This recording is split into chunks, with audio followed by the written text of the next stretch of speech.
ಕಲಬುರಗಿ ಮತ್ತು ಮಹಾರಾಷ್ಟ್ರ ಭಾಗದಲ್ಲಿ ನಿರಂತರವಾಗಿ ಸುರಿತಾ ಇರತಕ್ಕಂಥ ಮಳೆ ಸದ್ಯ ಕಲಬುರಗಿ ಜಿಲ್ಲೆ ಅಫಜಲ್ಪುರ ಮತ್ತು ಜೇವರ್ಗಿ ತಾಲೂಕಿನ ಹಲವು ಗ್ರಾಮಗಳಿಗೆ ಸಂಕಷ್ಟವನ್ನು ತಂದೊಡ್ಡಿದೆ ಅಂತಲೇ ಹೇಳ್ಬೋದು. ಯಾಕಂತಂದರೆ ಮಹಾರಾಷ್ಟ್ರದಲ್ಲಿ ಸುರಿತಾ ಇರತಕ್ಕಂಥ ಮಳೆಯಿಂದ ಭೀಮಾ ನದಿಗೆ ಅಪಾರ ಪ್ರಮಾಣದ ನೀರನ್ನು ಹರಿಬಿಡಲಾಗ್ತದೆ. ಪರಿಣಾಮ ಏನು ಅಂತಾರೆ, ಜೇವರ್ಗಿ ತಾಲೂಕಿನ ಹಲವು ಹಳ್ಳಿಗಳು ಈಗಾಗಲೇ ಜಲಾವೃತ ಆಗಿರ್ತಕ್ಕಂಥದ್ದು. ಖುದ್ದು ನಾನು ಇವತ್ತು ಜೇವರ್ಗಿ ತಾಲೂಕಿನ ಹರವಾಳ ಗ್ರಾಮದಲ್ಲಿರ್ತಕ್ಕಂಥದ್ದು. ನೀವು ಕೂಡ ಆ ದೃಶ್ಯದಲ್ಲಿ ನೋಡ್ಬೋದು ಯಾವ ರೀತಿಯಾಗಿ ಅಂದರೆ ಹರವಾಳ ಗ್ರಾಮದ ಏನು ಸುಮಾರು 30-40ಕ್ಕೂ ಹೆಚ್ಚು ಮನೆಗಳು ಏನು ಅಂತಾರೆ ಸದ್ಯ ಆ ಭೀಮೆಯ ರಣಾರ್ಭಟಕ್ಕೆ ಏನು ಅಂತಾರೆ ಜಲಾವೃತಗೊಂಡಿರ್ತಕ್ಕಂಥದ್ದು. ನೀವು ಕೂಡ ದೃಶ್ಯದಲ್ಲಿ ನೋಡ್ಬೋದು ಯಾವ ರೀತಿಯಾಗಿ ಅಂದರೆ ಸುಮಾರು ಮನೆಗಳು ಕೇವಲ 3-4 ಅಡಿಗಳು ಮಾತ್ರ ಬಾಕಿ ಉಳಿಯುವಂತೆ ಇಡೀ ಭೀಮಾ ನದಿ ಆವರಿಸಿಕೊಂಡಿರ್ತಕ್ಕಂಥದ್ದು. ಯಾಕೆಂತಂದರೆ ಸುಮಾರು ಈ ಹರವಾಳ ಗ್ರಾಮದ 30-40ಕ್ಕೂ ಹೆಚ್ಚು ಮನೆಗಳು ಈಗಾಗಲೇ ಜಲಾವೃತಗೊಂಡಿರ್ತಕ್ಕಂಥ ಹಿನ್ನೆಲೆಯಲ್ಲಿ ಸದ್ಯ ಇಲ್ಲಿರ್ತಕ್ಕಂಥ 300ಕ್ಕೂ ಹೆಚ್ಚು ಏನು ಗ್ರಾಮಸ್ಥರನ್ನು ಕಾಳಜಿ ಕೇಂದ್ರಕ್ಕೆ ಶಿಫ್ಟ್ ಮಾಡಲಾಗಿದೆ. ಯಾಕಂತಂದರೆ ಇನ್ನೂ ಕೂಡ ಇವತ್ತು 3,40,000 ಕ್ಯೂಸೆಕ್ಸ್ ನೀರನ್ನು ಈ ಭೀಮಾ ನದಿಗೆ ಹರಿಬಿಟ್ಟ ಪರಿಣಾಮ ಸದ್ಯ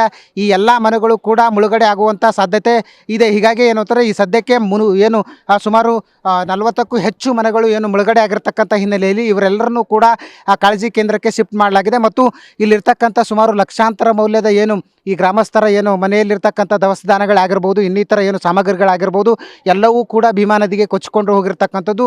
ಇನ್ನೇನು ಜನರ ಬದುಕು ಮುರಾಬಟ್ಟೆ ಆಗಿದೆ ಅಂತಲೇ ಹೇಳ್ಬೋದು. ಯಾಕಂತಂದರೆ ಕಳೆದ 2-3 ದಿನಗಳಿಂದ ನಿರಂತರವಾಗಿ ಅಂತಂದರೆ ಭೀಮಾ ನದಿಗೆ ಅಪಾರ ಪ್ರಮಾಣದ ನೀರು ಹರಿಬಿಡಲಾಗ್ತಿದೆ. ಪರಿಣಾಮ ಜೇವರ್ಗಿ ತಾಲೂಕಿನ ಎಂಕಂಚಿ, ಕೂಡ್ಲಿಗಿ, ಮಾಹೂರ ಮತ್ತು ಹರವಾಳ ಗ್ರಾಮ ಸೇರಿದಂತೆ ಸುಮಾರು 10ಕ್ಕೂ ಹೆಚ್ಚು ಗ್ರಾಮಗಳು ಈಗಾಗಲೇ ಮುಳುಗಡೆ ಭೀತಿಯನ್ನೇ ಎದುರಿಸ್ತಿದೆ.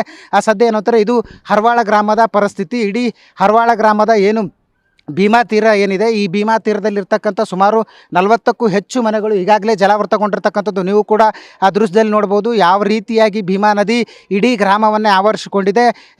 ಇನ್ನೇನು ಮನೆಗಳೇನಿದ್ದಾವೆ ಅವು ಮನೆಗಳು ಕೇವಲ 3-4 ಅಡಿಗಳಷ್ಟೇ ಬಾಕಿ ಉಳಿದಿರ್ತಕ್ಕಂಥ, ಕೆಲವೊಂದು ಕಡೆ ಮನೆ ಕೇವಲ 1 ಅಡಿಯಷ್ಟು ನೀರು ಉಳಿಸ್ಕೊಂಡಿದೆ. ಹೀಗಾಗಿ ಇಡೀ ಗ್ರಾಮಸ್ಥರನ್ನು ಸದ್ಯ ಕಾಳಜಿ ಕೇಂದ್ರಕ್ಕೆ ಶಿಫ್ಟ್ ಮಾಡಲಾಗಿ ಅವ್ರನ್ನ ಕಾಳಜಿ ಕೇಂದ್ರದಲ್ಲಿ ಸರ್ಕಾರ ಅವರಿಗೆ ಎಲ್ಲ ವ್ಯವಸ್ಥೆಯನ್ನು ಮಾಡ್ತಾ ಇದೆ. ಆದರೆ ಇಲ್ಲಿರ್ತಕ್ಕಂಥ ದವಸ ಧಾನ್ಯಗಳಾಗಿರ್ಬೋದು ಮತ್ತು ಇನ್ನಿತರ ವಸ್ತುಗಳಿದೆ ಅವೆಲ್ಲವೂ ಕೂಡ ಭೀಮಾ ನದಿಗೆ ಕೊಚ್ಚಿಕೊಂಡು ಹೋಗಿರ್ತಕ್ಕಂಥದ್ದು. ಕ್ಯಾಮ್ರಾ ಪರ್ಸನ್ ವಿಜಯ್ ಜೊತೆ ದತ್ತಾತ್ರೇಯ ಪಾಟೀಲ್, TV9 ಕಲಬುರಗಿ.